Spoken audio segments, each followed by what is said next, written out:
Hello and welcome to a new episode of A Fire Inside Out. I'm Ben Hansen, joined by Jeff Cork. Hey! Jeff Cork, we're here today to talk a little bit more about Beneath the Black Palms. We feel like we need to get more off our chest. Nay, how about we go straight to one of the men themselves, Jade Puget. Welcome to A Fire Inside Out, sir. Hello, thank you for having me. This is a dream come true. Thank you for being here, Jade. My pleasure. I'm just stunned that you would respond to a pretty much random email and agree to be on this fan podcast. I mean, what's your level of fan interaction these days? I saw you did that Instagram live a little while ago, which was fun. Like, what's the satisfying level of fan interaction for you in the quarantine era? It's hard. I mean, being that we're all in quarantine, so I can't really interact with anyone other than social media, which I have a love-hate relationship with, and I have a hard time really keeping up with. So I feel like that's the only time I really get to interact with people, but I do my best. I try. Yeah, that's nice. Okay, so you just released a new album, The Black Audio, or at least the first side, Beneath the Black Palms. I'm curious, like, where you go for feedback. When you release an album like that, are you just searching your own name, searching the album's name on Twitter? Where are you looking to get some satisfying feedback? Well, you may not believe this, but I don't ever Google myself. I don't look for feedback. I don't look for reviews. I don't look to see what people are saying. I don't know. I just don't do it. Is that like a place where you're like, I don't care because ultimately I'm making my art? Or is it more like, if I see stuff that I don't like, it's going to wound me severely and I don't want it. I don't want that right now? I've been in the band AFI for many years, and I've seen everything there is to see about, like, we've been a divisive band at different times, maybe forever, maybe since the beginning. And so I've seen a lot of trash talking about AFI. So nothing really affects me on that level anymore. I don't get really wounded because I've sort of seen it all. Yeah. Before I joined AFI, or before I was asked to join AFI, it was kind of right when message boards and that type of thing started happening for bands, at least. And, I was friends with those guys. So I would go on their message board and I would see people talking shit about AFI, and it would make me so enraged because I hadn't built up the immunity to seeing online trash talk yet. I was kind of like I guess what a senior citizen would be now, where they don't have the immunity of seeing stuff online. So it just makes them so enraged. So I was like, I wasted all of my being enraged before I was even in the band. So by the time, I'd been in the band for a while, I'd sort of seen it all, heard all the trash talk, all the insults. And so if I was to go online and see something that was like, you guys suck, Black Audio sucks, these songs are terrible, I'd be just like, okay, fair enough. That's nice. I mean, does that relate even to professional reviews, like outlet reviews? Do you check those out? I don't. And I'm not purposely trying to avoid them because I fear that I'm going to see a bad review. I don't know. I've always felt like reviewing art is a difficult thing, and art is so subjective, and some art more than others. But I feel like music is a very subjective thing, and what I like is not what another person likes. And even if I have a vast amount of knowledge about music, it doesn't mean that my taste level is somehow better than the next person. So, what? If I get a good review, great. If I get a bad review, that's that person's opinion, and that's valid. Yeah. Well, we agree that you can't review art. So thanks for coming on our podcast where we review each and every AFI album, Jade Puget. Hey, you know what? That's your prerogative. Thanks. Now, look, I'm not pointing fingers. There's no blame game going on here. Hunter did listen to a few episodes of our show. I'm curious, have you ever heard of this podcast? Has it ever floated across your radar in any way? Well, when you just hit me up, whenever that was, last week, I guess. Yeah. I went and listened to the last one you did, which was the Black Audio one. Interesting to see you guys aren't really fans of the record, not really fans of the band. So, that, which is fine. I'm not calling you out or anything, but it's interesting. Interesting take. I don't think that's a fair take. I hope it didn't come across too negative. It's just one of those things where it's like, I think we both came to the same conclusion a couple times, actually, throughout the last couple episodes of, I would love to hear some pure instrumental stuff from you. Is that something you've considered recently? So you're just not a fan of Dave? See, you're a fan this of is, me. I mean, this is a problem to say. We're, Hey, that's fine. I'll take that. This no, is turning we love into you the guys biggest so disaster much. of my life. Oh my God. No, we love the band. We have a whole podcast about it. Obviously, you guys are so incredibly important. I just think with Black Audio in particular, I don't know. There's something about the vocals that I feel like it's almost a little bit distracting from the music in some ways, in some instances. I mean, I love the music that I get to make with Black Audio, just on a personal level. It's super fun and super rewarding. So I would like to do that. I actually set about, I don't know, 4 or 5 months ago, trying to put together instrumentals for the Extremist record we did, just because I felt like that was some of the most insane music I've ever written and recorded. So I wanted to do an instrumental version of that album, and probably get around to that at some point. But Black Audio would be pretty easy, just to strip the vocals off. Yeah, no need to actually do it, but I was just thinking it'd be interesting to see at some point, because I know you've released like some music that you've posted on your own site where it's you singing and stuff, and I'm curious if you're interested in doing more solo stuff overall. I've actually, over this quarantine, been writing a bunch of songs that I sing on, and I'm not necessarily doing it to release it. Maybe I give it to someone else, or maybe it's for Black Audio or something, but I feel compiling some good songs, at least in my opinion. It might be terrible, but I'm actually excited about some of this stuff, and I don't really know what to do with it, but it's a fun exercise, at least. That's one of the questions I have for you, Jade, actually, is you seem like you have such a reservoir of creativity that you tap into. It seems like you've got so many projects. Like, how do you compartmentalize? Like, a tune comes into your head and you're like, okay, this is something that is more of an AFI thing, or this is more of a Black Audio thing, or this is maybe something for someone else. Like, how do you know where to put things? I think it's important not to try to compartmentalize and just let things fall where they may. There's always the classic case of the song Love Like Winter, which I just couldn't remember that song for a second.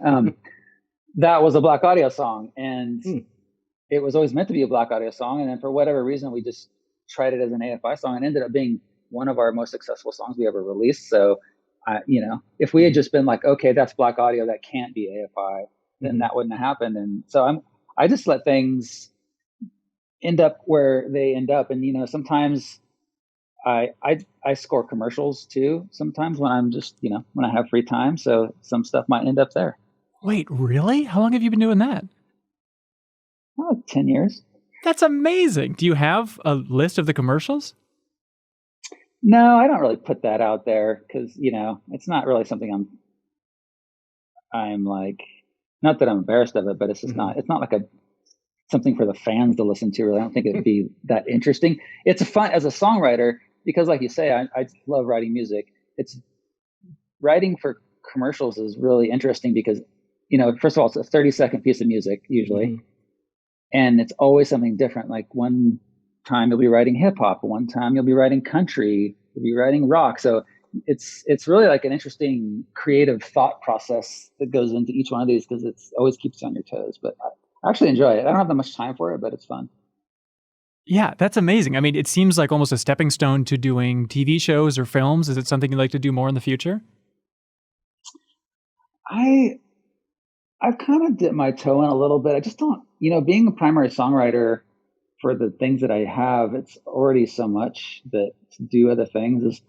I did a little bit for Vince Vaughn has a production company. I actually don't even know if he still has that production company, but he was developing some stuff, and I did, I scored some sizzle reels for him and some other stuff like that. But it's just like, once again, I don't have that much time to do that kind of stuff.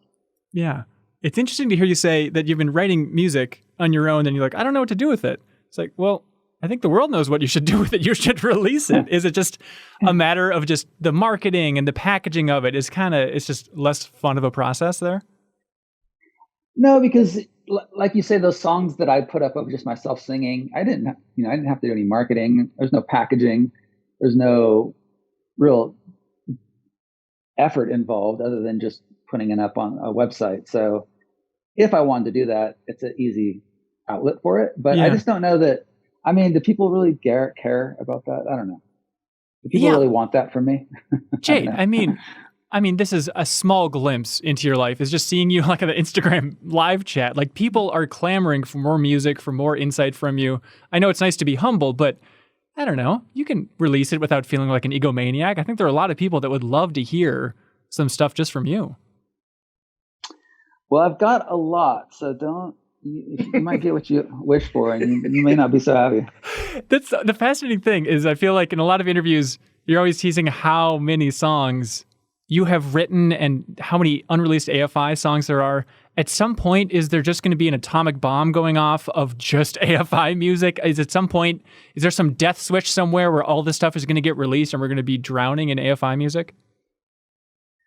No, I mean, I just don't think that's a good idea. You know, like, you don't want to see too much music from any band. Like, even my favorite bands, I don't want to see them release 100 tracks. It's like, and there's a reason, you know, yes, we have a lot of unreleased AFI stuff, but there's some of it, there's a reason why it's unreleased. So it's not like we have 100 it's not like we have 1,000 genius AFI songs that we just set it out to release. You know, like you have some misses. I'm sure the Beatles, you know, had a lot of misses they just didn't put out.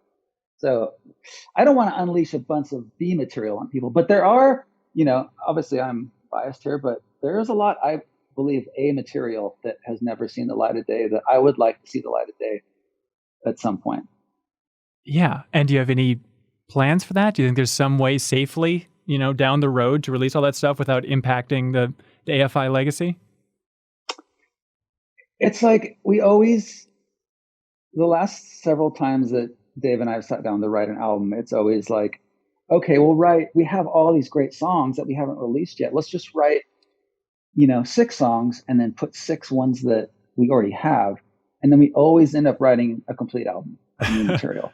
And so, and then the process starts again. Then we have even more songs that, you know, are unreleased. So now we're sitting on this kind of treasure trove of songs that I really love that I'd like to see get released. And I don't know how to do it because, I mean, and once again, now we have a new album that we've written that is unreleased that hopefully we would have released next month if all this stuff hadn't happened. But so now we got that. We have a new album of new material. So then when do these other songs get released? Who knows? Yeah. Probably when I die. When I die, someone needs to come in here and get my hard drives and just do what the hell they want with it. If you just want to give us your address real quick, Jade, we just appreciate it. Just type it in the chat here in the Zoom call. We'll take care of it, man. That's the fascinating part of this process overall is, you know, in interviews you've talked about how you've created the last several AFI albums where you overwrite and then trim it down. And, you know, I think in one interview you were talking about how bizarre it is because a lot of those songs are different ends of the spectrum, even in genre. So you could really create an AFI album that is any direction you want just from the batch of songs in front of you. Do you want to talk about that process of how you select the songs to define the vibe of a new AFI album? It's difficult, you know, like a lot of times, or at least a couple times, we've sat down at the beginning of writing a new record and been like, okay, let's try to write a cohesive album because, you know, like take Nevermind by Nirvana, for instance. Right. That's an incredibly cohesive album. Every song sounds like it belongs together. Every song has the same drum tones, essentially the same guitar tones. It sounds like it was from the same session. And there's something to be said for that. And we always just end up writing just so many different things stylistically, just all over the place. And that to me is what is rewarding as a songwriter. I just can't stop doing it. And I know that sometimes it's to our detriment that our records can be really eclectic and it doesn't have one aesthetic, but it's too boring to me to write one type of record. So it always ends up like this new record is no different. It's like, it just, and with Black Audio too, it's like, I don't want to focus and write one type of thing, but you're right. There is, like Dave and I had talked about, we have punk songs, like enough melodic punk songs to have a record of just that, and good ones that we really like. But I don't know that we'd ever want to do that. I can hear 1,000 fans screaming right now saying, "Please, for the love of God, do that." You know, we'll salt them in there once in a while. You know, something that's kind of like, you know, in the punk realm, like it's funny that I can't remember the names of any AFI songs. Well, even something like Dumb Kids on Blood Album, right? Exactly. That was what I was trying to think of. Perfect. Like okay. something like that. Like, the way we write punk these days is like that. It's more of a nod to, say, like late 70s punk, or, Buzzcocks, or early 80s stuff, like, that we listened to when we were kids, rather than the punk of, say, AFI in the mid 90s.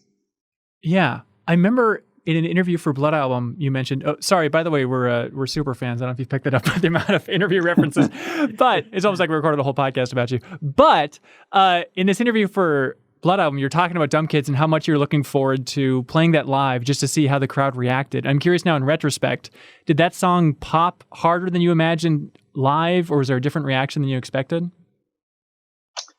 It was pretty good live. I did think it would be. It's like this whole thing with writing songs and thinking they're going to go over a certain way a lot. Your expectations are never met. It either is better or worse. So it's interesting, but we played it a lot on, well, I don't know about a lot, but we played it several times on the Rise Against tour because Joe from Rise Against loved that song and he kept bugging us to play it like every night. And so like, we played it for him, and it's fun to play. I mean, I wouldn't say the place exploded, but then once again, that was kind of like it wasn't our tour. So, maybe we play that more headlining, we get a different reaction. But some of the stuff, like, Still a Stranger, that really goes over great live. Huh. And that's kind of not as like proto-punk as Dumb Kids, but still kind of in that world a little bit. Yeah, I think it says a lot about the band creatively that you're not following the audience. I think it would be easy to, well, not easy, of course, but, to have a tour and then figure out, okay, what songs are really working with the audience? Which ones are they reacting to? Let's try and write have in that flavor. Like, have you ever thought hard about why you're so attracted to I don't know, what's the word, Jeff Cork? The menagerie? Yes, there we go. Yeah. Well, like I say, it's almost like what I was talking about when I write commercials. It's writing. I've been writing music now for so long that it's more rewarding to really grow and reach out, expand, try to just have a completely open palette when you sit down to write something. Maybe I'll sit down at a piano or keyboard, bass, guitar, synth, anything, just drums.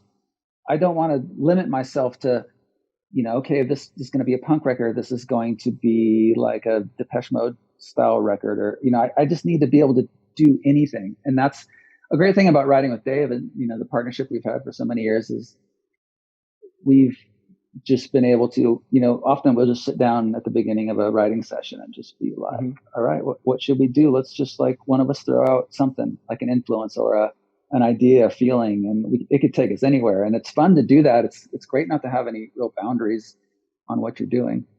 I'll say, like, as a listener, when we started the podcast, Hansen was a super fan from the beginning, and I was not familiar with AFI's music. Although in retrospect, I learned that, yes, I had played Miss Murder in Rock Band, so I knew that song from that. Right. But anyway, so we went by, and you get kind of. Anyway, as a listener, I think it's always interesting to hear an album from AFI, but just like what you're saying, is you don't know what it's going to be from song to song. It reminds me in a way of listening to not the same music, but like listening to a Ween album, where it's just like it almost jumps genres from track to track. Like Crash Love.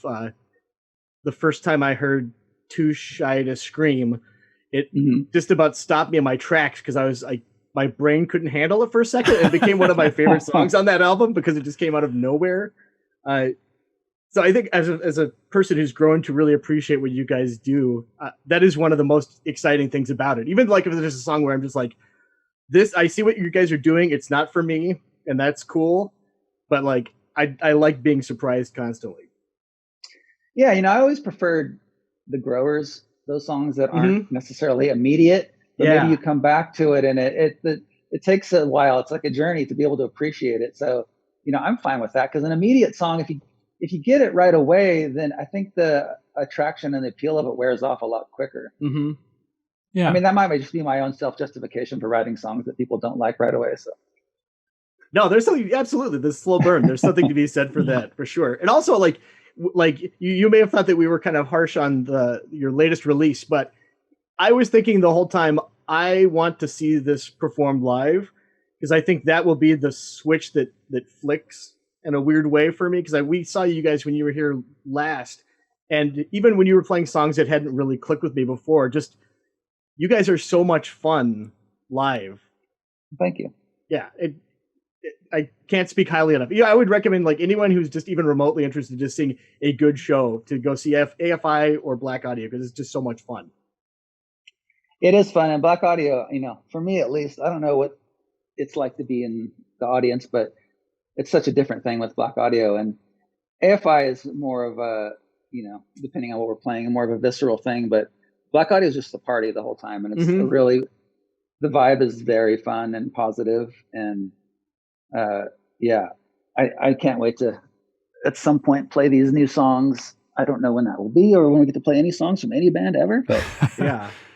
Yeah. Has there been a temptation to do like the Zoom performance, or is it just like that is so far removed from the energy that we want to bring to a show that we're not even going to do that?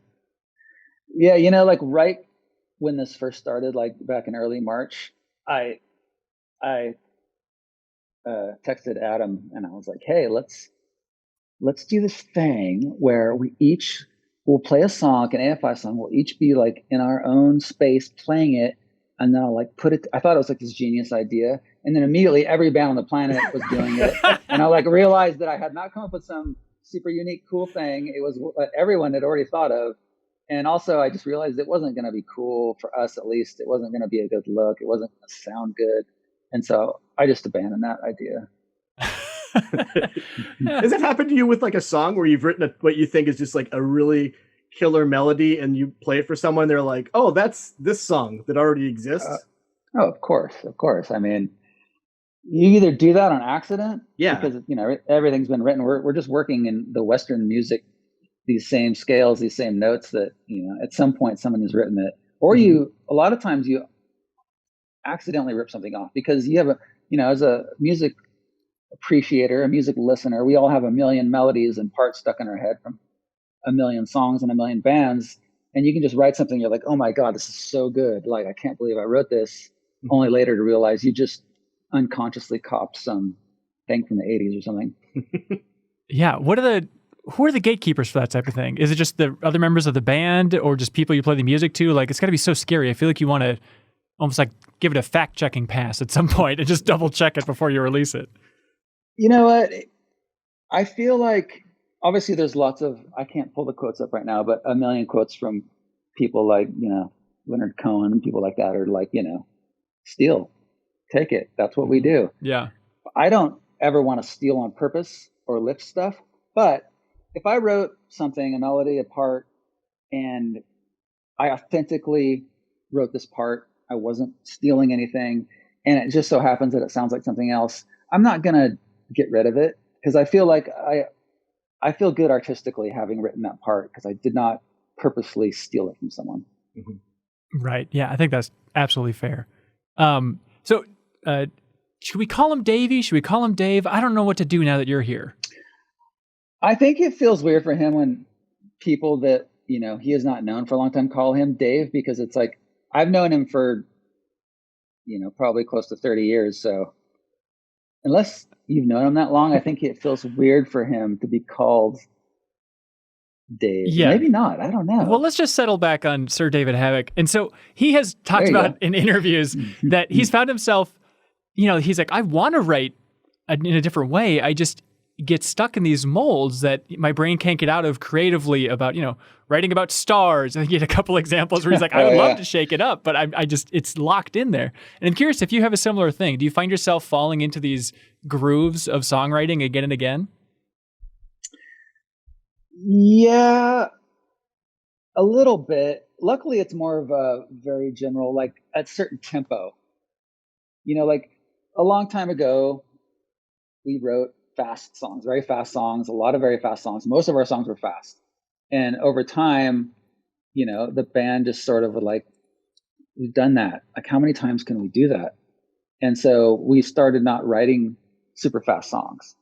But if you have sort of this limit of the tempo you're doing, but you want to do sort of up-tempo song, but you don't want to do something that sounds, like something that would be on Art of Drowning, then you kind of reach this level of tempo, and sometimes you kind of top out. It's like having a compressor on your tempo. And a lot of songs, I try not to have the songs fall in that same tempo, which is fast, but not super fast. So sometimes I'm like, oh shit, there's 6 songs that have generally the same tempo. Yeah. And so do you ever challenge yourself with I'm going to write the slowest song AFI has ever tried to write right now? Well, I've found over the last few years that I really, really love writing slow, moody, dense songs. And I have to realize people aren't going to want to hear a bunch of these, even though it's kind of I've always loved stuff, obviously, like Mogwai and Godspeed You Black Emperor, Sigur Rós. I love slow, moody music. And so I really have to fight to not bring too much of that into AFI. But, I like to have at least 1 or maybe 2 on every record, because that's really where the music speaks to me, when it's really dark and really slow. Yeah, definitely. What do you wish people paid more attention to when listening to your music? Is there anything where it's I know you're not glued in for feedback, but are the things that's God, I wish people appreciated this aspect?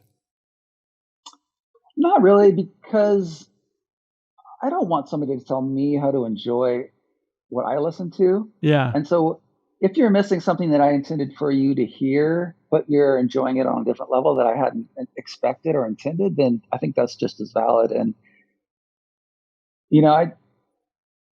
if someone is dismissing a song for reasons other than the song itself, oh, this sounds like this band, or, I don't know, if they're dismissing it on reasons that don't seem very valid, then I would be bummed on that. But if it's, it's like Dave's lyrics, the way he writes them, it's sort of open to interpretation. And so if you can enjoy them however you want, whatever meaning you want to ascribe to those words is valid.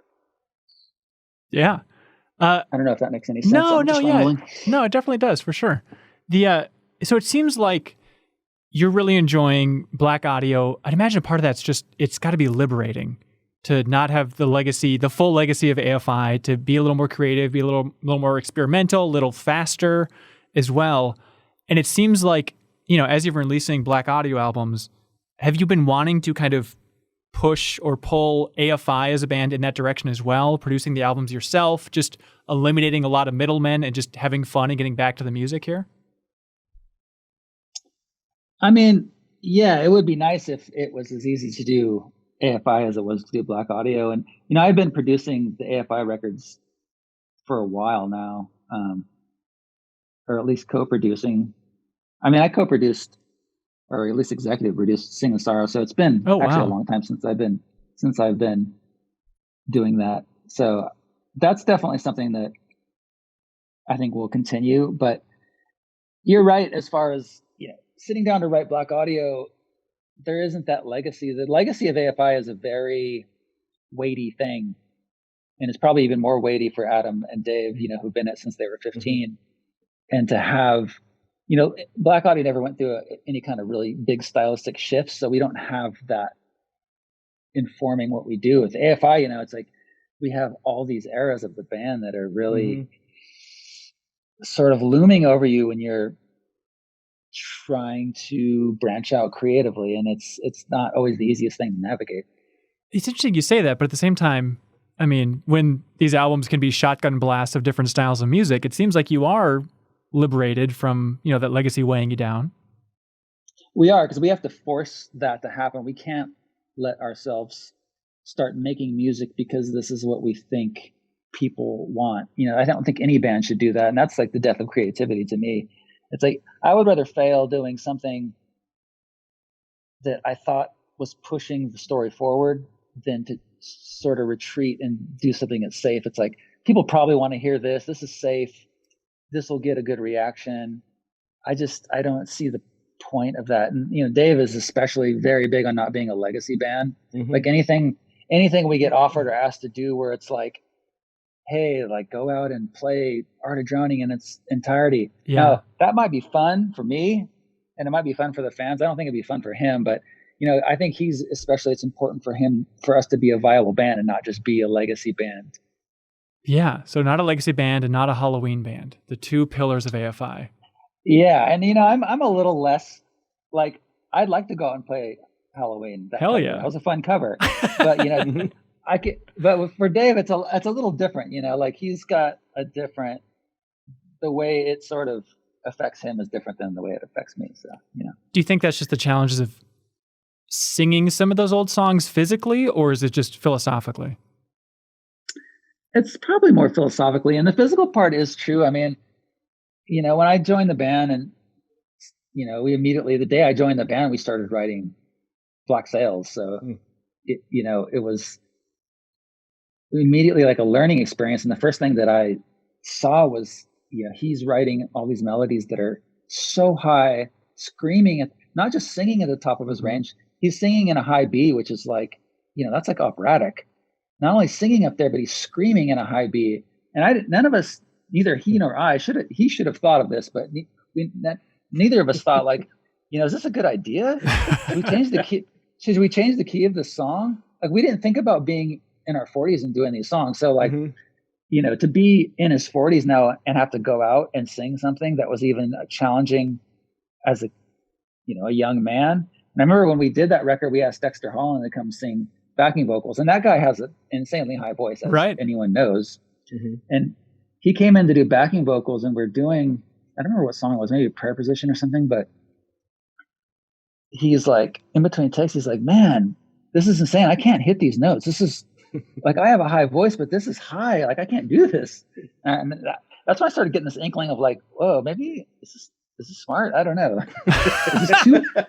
And so now we it kind of sucks because I feel bad for him because, I think we'd be doing stuff like, say, Total Immortal. That's difficult for him to do, and he had surgery on his voice because of having to sing like that. Yeah. On a much, much lighter note, with you, producing the albums more, having a bigger hand in it throughout the last couple, we've noticed a decline in the O's. Jeff Cork, I don't know if you'd like to hit the note to explain the O's I'm talking about. I know what you're talking about. Okay, thank you. Thank you. But it's interesting that in live performances, I noticed Davey's still slipping some of those in. It seems like, because even, I'm trying to remember the specific instances, but there's moments in the last couple of albums where it's like, it feels like an O could have gone here and was snipped out, but then it's in the live version. Is that something that you're like, I don't know if we need this anymore? Do you want to talk about the evolution of the O's, please, Jade? I don't know where the O's came from, and I could give leave, take the O's. I could take or leave the O's. I'm not saying the O's suck. I'm not saying we need to keep doing the O's. And there was even a song, it might have been on this newest record, where he did an O, and I was like, okay, we've done the O. So I like flipped the audio around so it was a ho. Oh. But it didn't sound very good. So Go back, re-release all the albums. All the O's are hoes now. What can you say about the new album? Is it, we know it's a similar style of Blood album in that it's going to be, scattershot sounds derogatory, but scattershot in a positive way, experimental, creative, free-flowing. Anything else you can say about the direction that you think the album's going in? It's eclectic, and there's some stuff on there that we haven't really done, or we don't really have songs that have sounded like some of these songs.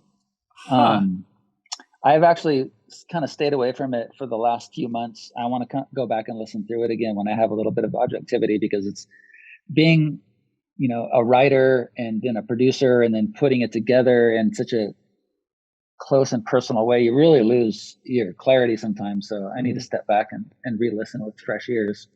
Do you think that there's a chance then, because of the quarantine, that you'd go back and re-record stuff or make tweaks? Do you think it's going to be an interesting, I don't know, second pass on the album here? I don't think I would tweak something. Maybe I would be like, I want to write a new song to replace this one. That would probably be more likely, because the album is mixed and mastered. So it'd be difficult to go back and re-record and tweak something. It'd have to be a really egregious error where I was like, oh my God, this is terrible. And I don't think that's going to happen. So yeah, I would probably be more inclined to be like, let's write some more material. Let's write some new stuff. Yeah. Well, as the album as a whole, what was your What were you thinking about it the last time you did listen to it? What was your takeaway? It's like, oh, it's much more blank than I expected. I think the one thing that struck me, I went out for a walk around my neighborhood and listened to the whole thing. It must have been right after it got mastered or something. And I remember thinking, like, this album's weird. That was like my takeaway. And not weird and like, oh, what have we done? But more like, oh, this is like a weird album, like, but in a good way.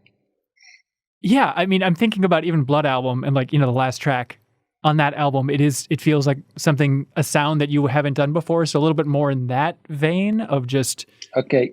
Refresh my memory. What is the last song? On The Wind That Carries Me Away. Okay. Yeah. That is a sort of a different song than we have done, but in and of itself, it's not a weird song, but there's some songs that are actually weird on this record. I love just like 2 minutes of growling weird. What are we talking about here? Okay. Not that weird. Not Felt Glass. Nothing like too weird, but it's like, I never know how people are going to take the songs anyway. Like, I heard on the Blood album, people saying that it sounded like a sort of throwback to Sing the Sorrow or something. And to me, I was so baffled by that. Like, I don't know. I really I'm so subjective in how I view the stuff that I write and the stuff that we write. It's just like, so I don't know what other people are going to think of this, because it's always, we put a record out and I don't know if it was maybe Burials. We put that out. People were like, whoa, it sounds so 80s. And I was like, 80s? Where did you get 80s? I had no idea that would sound, and I'm not saying that that's not valid, but I just like was stunned that would sound 80s to people. So I have no idea how people are going to take this. Maybe they're going to be like, whoa, this sounds like Slayer or something. I don't know. Yeah, the throwback stuff with Blood album, I'm trying to think, maybe it was like the fact that it was self-titled at first. And so I think that might have been our take. Is like, oh, it kind of feels a little bit like AFI going down memory lane and kind of sampling different eras from their past and making new songs roughly in that vein. But it's nice to know that you didn't exactly see it that way. Definitely not. Definitely wasn't our intent. So, but you know what? It's like, once again, you never know. I lose my clarity on this stuff so early on that by the time it comes out, I have no idea how people are going to receive it. Yeah. So when you are done recording an album, is that something, this is like kind of nuts and bolts, but it's a question I've always wondered. Just like a touring band, do you have to maintain like regular practice so that you know that when you're going to be playing it live, you'll be able to play everything? Or do you take a long break, leaving everyone just kind of scatters, and when you guys get back together again, when you're like, okay, now we're going to be launching this tour, so like a week in advance, we'll refresh our memories? Or AFI is a very strange band, and other friends that I have in bands, they rehearse like a lot, and it's just normal. You're in a band, you get together regularly and rehearse. And AFI, we never rehearse. Mm-hmm. We literally will rehearse once every like year and a half. Oh wow! And so we'll be about ready to go out on a tour, and we haven't, played in a year together. Mm-hmm. So we'll start playing, and we get about 6 songs in, and I'm like, oh, okay, I think we're done. This is probably good.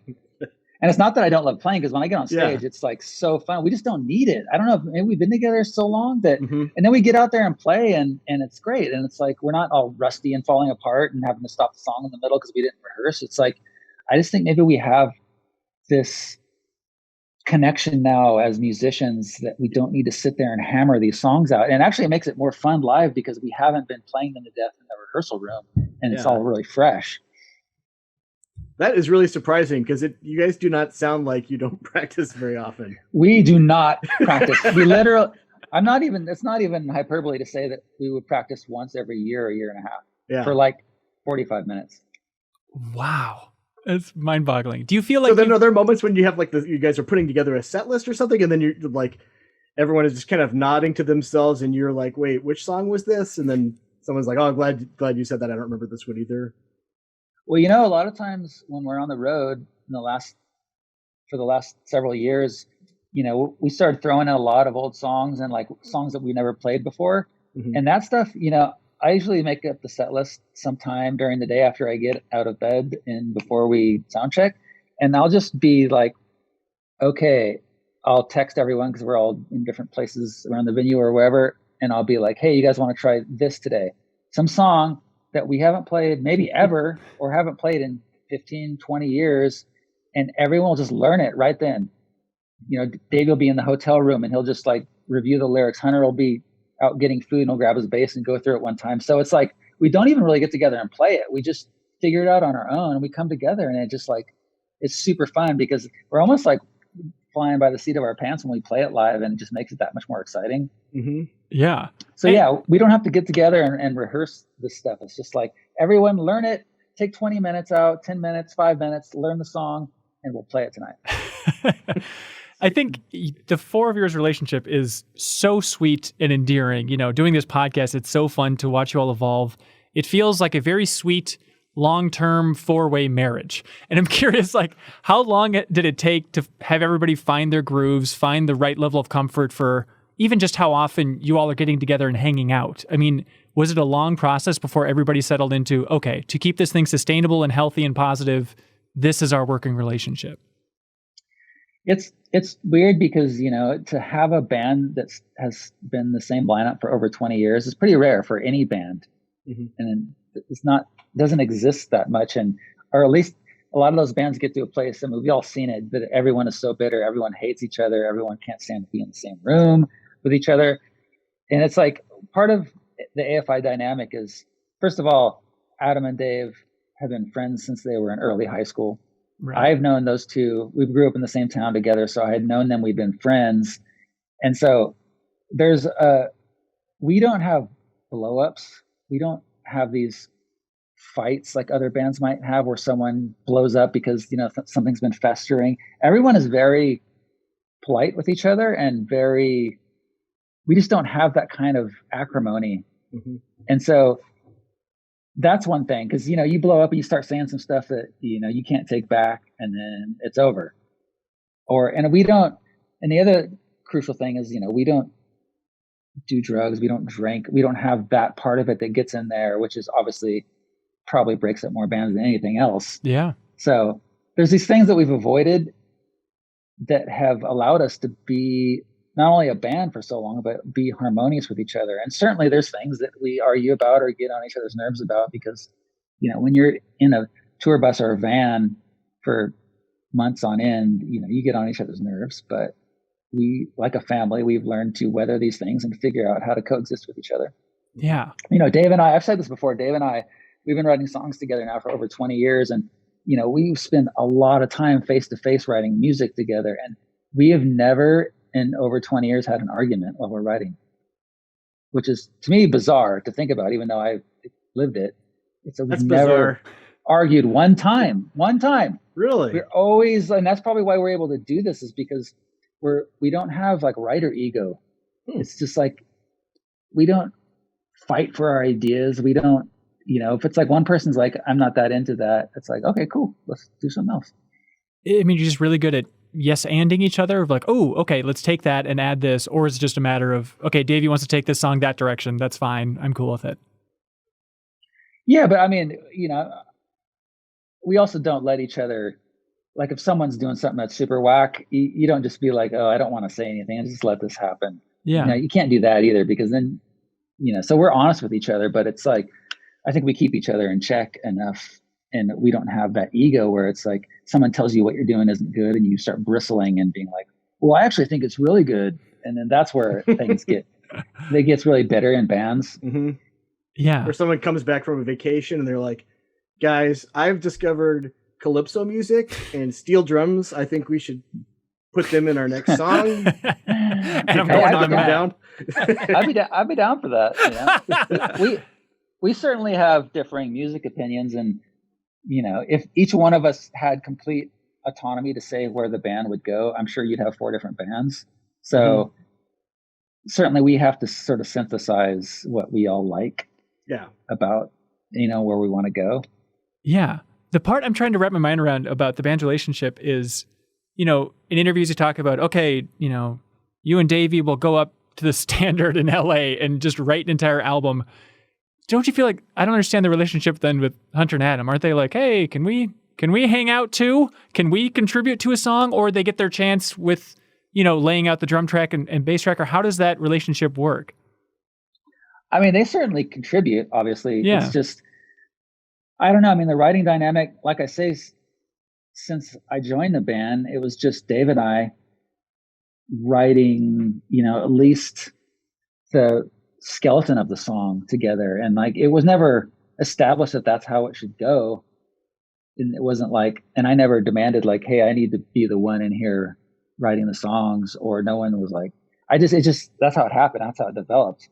And I think when we started writing music that everyone in the band loved and we were having success, I think it was like, this is clearly the best way to do it. Now, if Hunter and Adam were to come to me and be like, hey, this next record, we want to write this one. Like, you sit back and we're going to write it. I'd be like 100% fine with that. Like, I don't have any ego. Like, this all has to be from me. This has to be my music. I have to be the one. It's just, this is the way that it's worked. So, but once again, like, I would, if those guys wanted to write the record and have Dave and I sit back, or if it was Dave and Adam and Hunter, I would be 100% cool with that. That's nice. Everyone's just kind of found their groove that they're comfortable with. Yeah, I mean, yeah. Oh, nice. Here's a dumb, simple question for you, Jade.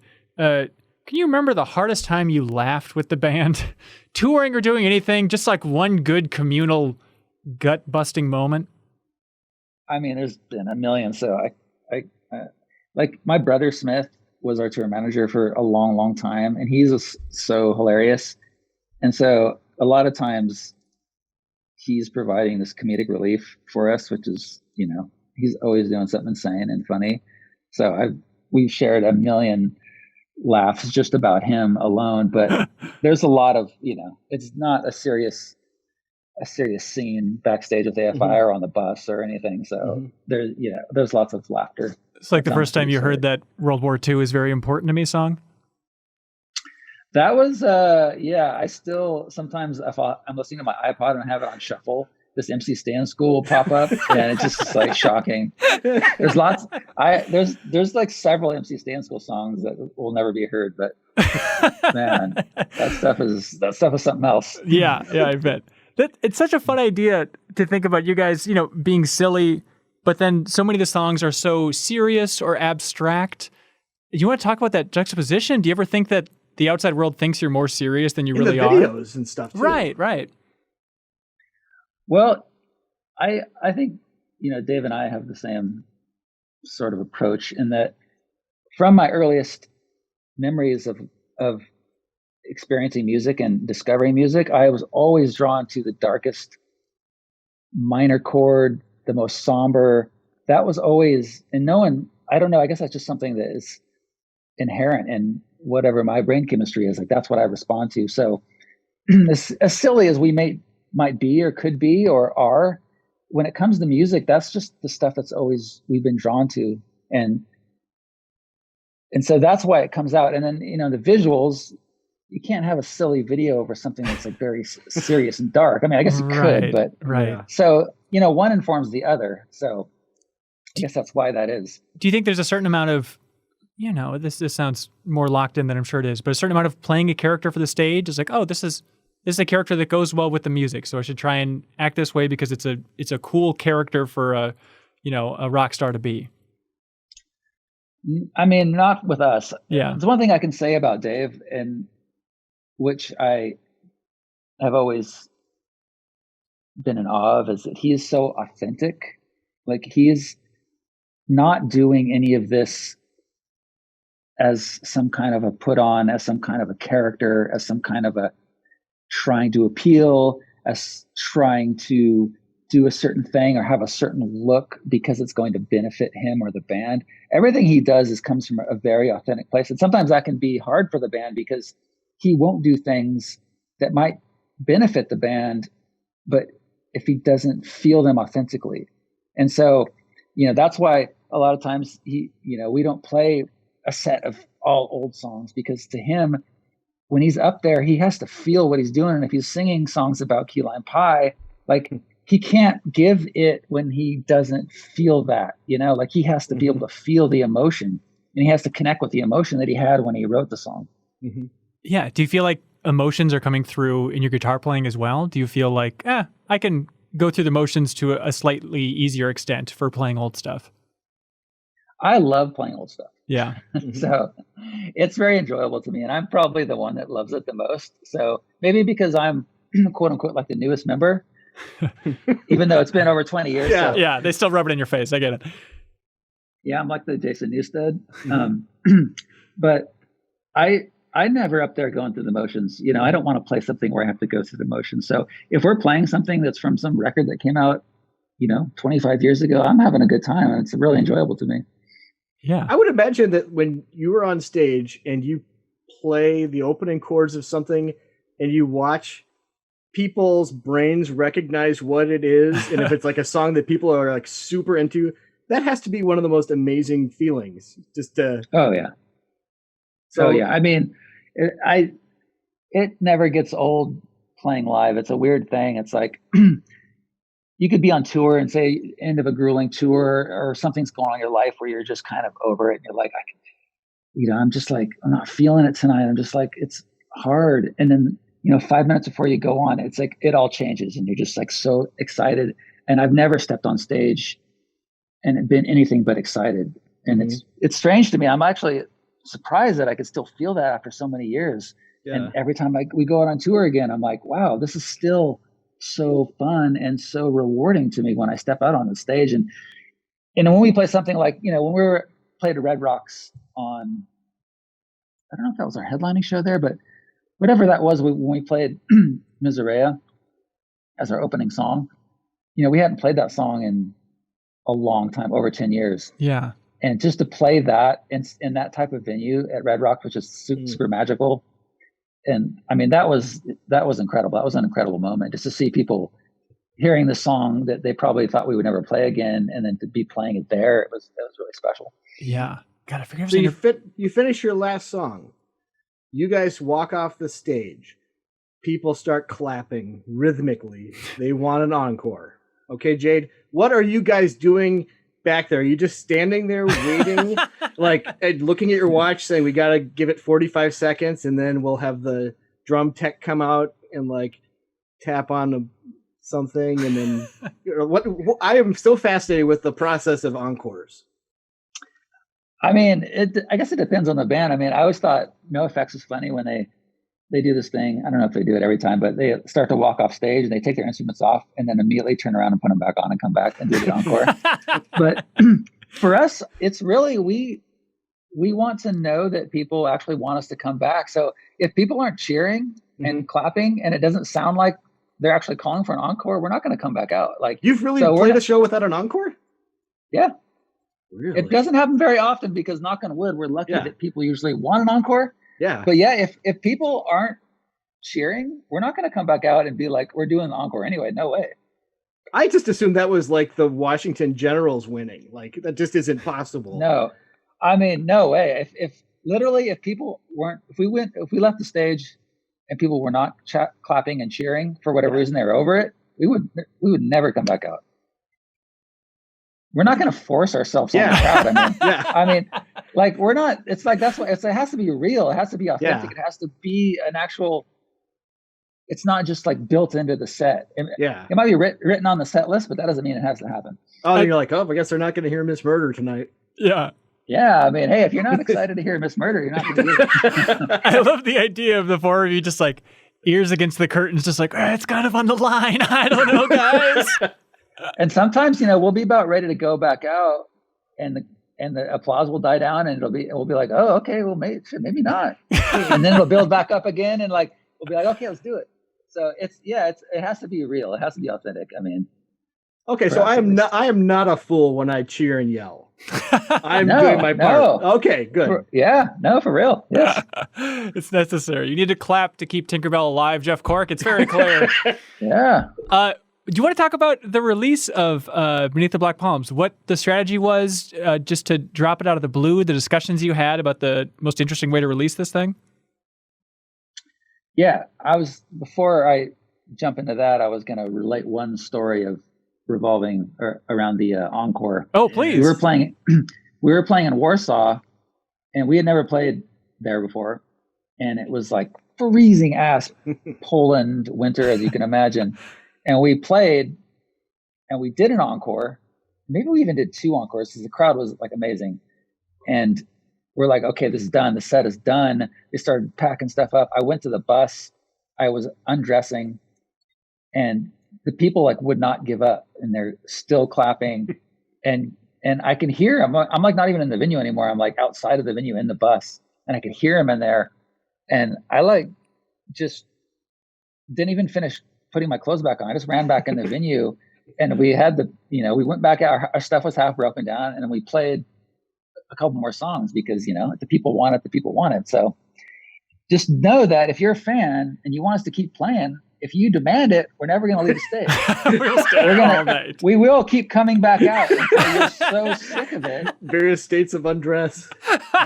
Until you're so sick of us playing that you have to leave and go home. So anyway, okay, so the record, the new AFI Black Audio record. We didn't have this master plan of putting this record out right now during this quarantine, but as it became apparent that we weren't going to be able to put the Black Audio record out, we're like, I was talking to Dave and we're like, let's put out a few Black Audio songs. And of course we could never do half measures. So it went from there to, let's do an EP and then let's do a record. Let's do the whole thing. And so our management was like, the whole time, they're like, oh man, come on. Let's just do a couple things. And Dave and I were getting more and more amped up and like more and more grandiose. And so it ended up being a full-length record, and we got the artwork and did the whole thing. So I'm excited that we ended up doing it. Why is management saying no? They weren't saying no, but they thought, okay, you're just going to do put a few songs out for the fans. And then we started just coming up with all these, very involved schemes and ideas, and because once we get on a roll, you can't stop us. And part of the scheme is let's drop half the album to surprise people. Well, yeah, it's like we've never done the surprise release thing before, and we didn't really mean to do it like Taylor Swift just dropped her album, right? Or Beyonce or something, like a real surprise release. But we were just like, we're not going to do some big marketing campaign or something. We just want to do something fun for us, something fun for the fans, and we're just going to put it out, and people get to listen to it. It doesn't need to be a big involved thing. Yeah, it's that simple. Would you ever do a surprise drop for the new AFI album? I wouldn't be against it. I mean, I don't know if it's ever a good idea for us to do that. Maybe it makes more sense for us to actually do some kind of a build up. But if everyone wanted to do that, I would have no problem with it. Yeah, could be interesting. It's easier. It's easier when you're a Beyonce or Taylor Swift, because you don't need to let everyone know you're putting out a new record. Everyone's gonna know. But right. Other bands, most bands, it makes more sense to at least the marketing thing. The lead up to the record is to let people know that you're putting out a record, because it's hard these days for, you think people would know, but it's hard for people to find out about stuff. Yeah. I mean, are you still being booked? I mean, when the new AFI album comes out, are you going to be doing a press tour? Is that still something the music industry does? I mean, we've never done that. So yeah. I guess people do it, but yeah, I don't think we did the Black Audio on the first album in 2007. We went out and did a press tour, which was interesting because it was Black Audio and it was kind of fun, but that's the only time I've ever done something like that. Is it just frustrating that everybody just wants to ask about AFI? No, I mean, I'm used to that, and it's understandable. A lot of people, even now, I mean, Black Audio is literally, we may have put our first record out in 2007, but we started Black Audio in, I think, 2001. Oh, wow. So this thing, it's been almost 20 years of this band. It's, a lot of people still have the perception of it just being an AFI side project, or, not a real thing, just like a casual hobby. So we'll always have to deal with that, just because AFI is more of more what people associate us with. Yeah. Do you think there's a chance Black Audio will outlive AFI? I mean, it's possible, because there's only two people. So, yeah. If maybe if Hunter and I, yeah, if someone in the band dies or something and it's not me and Dave, then yeah, I guess technically. Well, that's a nice note to end on. Jeff Cork, do you have any other questions?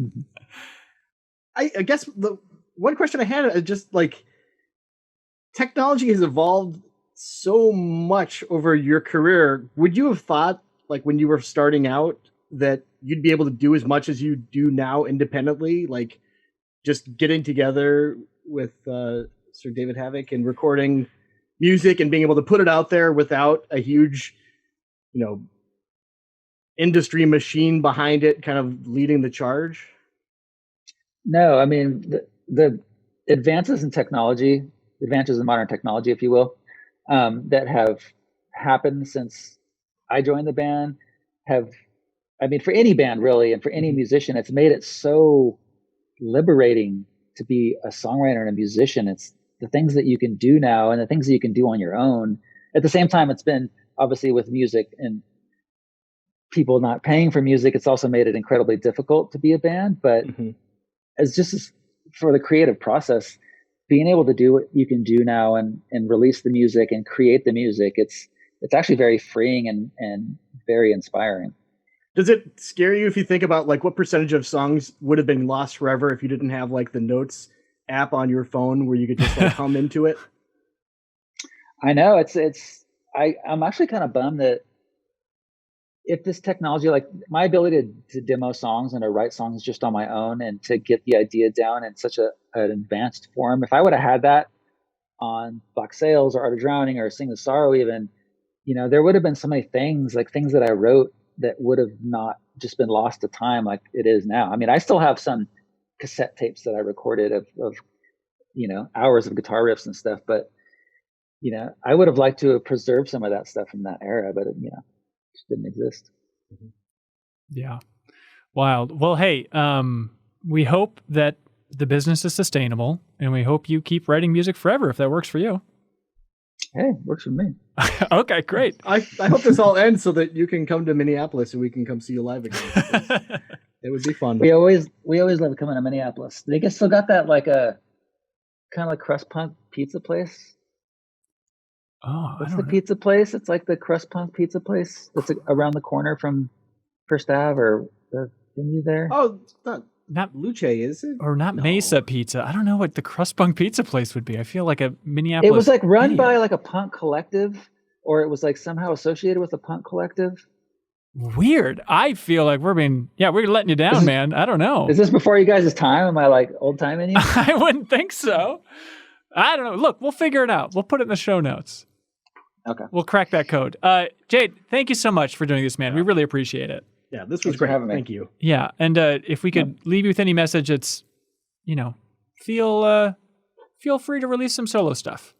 Feel motivated. Know that there is an audience out there that is very curious, not as an insult to anybody else in the band, but I think it would just be an interesting experiment, and we'd love to hear, what a solo project would sound like from you. And what have you done for us lately? True. We want more. Hey, at least if I got at least 2 people that are wanting to hear it, that's enough for me. Yeah, absolutely. I mean, with this podcast, charting the history of AFI, at a certain point we realized, well, this is the story of the rise of Jade here. Like coming from the outside. That sounds menacing. Yeah, that was our takeaway as well. We were effing scared, man. No, Jade, thank you so much for all your hard work throughout the years, man. We really appreciate it. My pleasure. All right, cool. Thank you so much. Thank you for listening, everybody. We hope you enjoyed this very special episode of A Fire Inside Out. We'll be back in the future, hopefully the near future, to review more AFI. Hey, until next time, everybody, AFI!